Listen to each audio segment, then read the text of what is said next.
తన పేరుతో సినిమా అవార్డులు ప్రకటించడం, ఆ వేడుకల్ని అంగరంగ వైభవంగా చేయడం టి సుబ్బిరామిరెడ్డికి మాత్రమే చెల్లింది.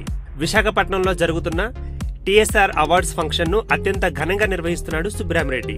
ఎందరో టాలీవుడ్, బాలీవుడ్ ప్రముఖులు పాల్గొంటున్న ఈ వేడుకలలో ఈ మధ్యకాలంలో దూరమైన హీరో బాలకృష్ణ, నాగార్జునలను కలుపుతున్నాడు సుబ్బిరామిరెడ్డి. బాలకృష్ణ, నాగార్జున మధ్య సాన్నిహిత్యం దెబ్బతిన్నది అన్నది ఓపెన్ సీక్రెట్.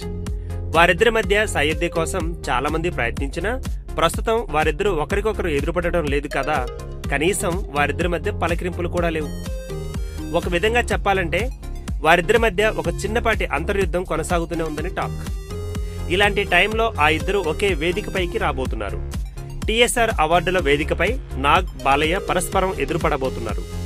టీఎస్ఆర్ అవార్డులో భాగంగా బెస్ట్ యాక్టర్ కేటగిరీలో నాగార్జున పేరును, బెస్ట్ హీరో కేటగిరీలో బాలకృష్ణ పేరును ప్రకటించిన విషయం తెలిసిందే.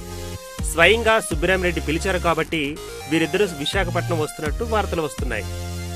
దీంతో గత కొంతకాలంగా పలకరించుకోని వీరు మీడియా కెమెరాలకు ఫోజులు ఇస్తూ నవ్వుతూ హడావిడి చేస్తారా అన్న అనుమానాలు వ్యక్తం అవుతున్నాయి.